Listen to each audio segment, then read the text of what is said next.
So I'm a fan of this Craftsman Powerhead vac. That's the 5-gallon bucket size wet dry vac from Craftsman. And basically it's a small vacuum that just pops on top of any 5-gallon bucket.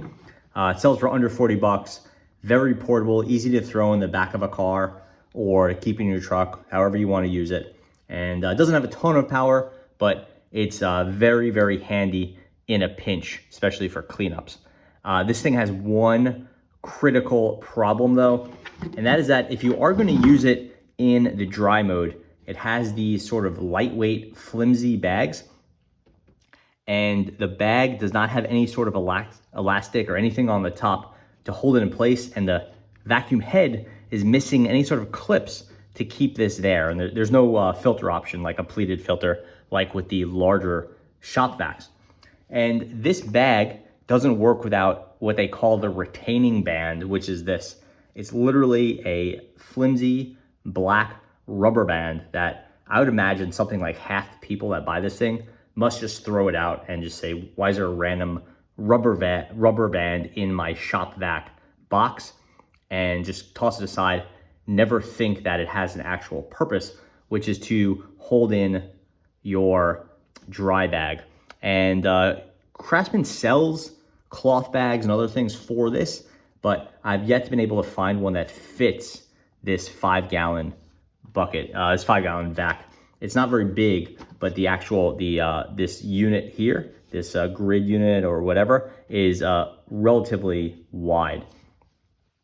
So as you could tell, I came up with a somewhat creative fix for this because at random points, I haven't had that retaining band available. I had misplaced it for a while, and finding a a large 12-inch or whatever rubber band in a pinch is almost impossible. And so what I did was I used this bungee cord. It's actually working out quite well. I have no problems with it. It's gone through multiple bags, so it's fine. Holds everything nice and tight. It doesn't rip the bag, anything like that. If you do need a replacement rubber band, they call it a retaining band. Let's just give you a reference point here. This thing is, again, we're folded in half, which seems like the right way to measure a circle, and it's right under 8 inches, not stretched at all, right? So it's like 7.5, 7.775 inches. So if you need a big rubber band, look for one that's, I would say, between 7 and 8 inches, folded in half. Again, it's pretty rare to find just like the perfect rubber band when you need it. But if you encounter larger rubber bands in your day-to-day life and you set them aside, as many people seem to do, then look for one that's about 7 to 8 inches.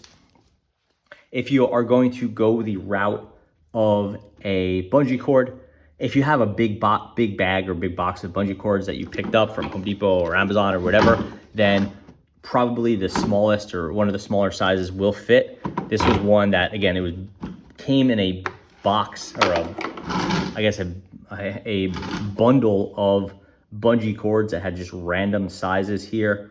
And the one I'm using is total length of the bungee cord, that's end to end with the hooks, is 19.5 inches unstretched. If you're looking at the actual size of the elastic part, the middle part, it is just a hair, 13.25.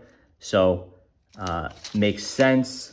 If we were to fold it in half like that rubber band, then we're looking at maybe about, if you stretch it, 9 inches or so, maybe, right around there. So it's a little hard to judge. This thing has some bend to it. Maybe it's 9.5 inches. And obviously when these things hook, you're losing that, half inch on each side. So taking away that half inch, that makes sense, right? That would have put us right around 8 inches, which is where that rubber band was. And making it fit is very simple. Basically, this thing has these clips here, these raised ridges. You want to just make sure this bag is over those ridges, and then you want to place the retainer band between the lines, just as Craftsman says you should do. You wrap it around towards the top so you can get maximum volume out of that bag, you pull it, and you should be good to go.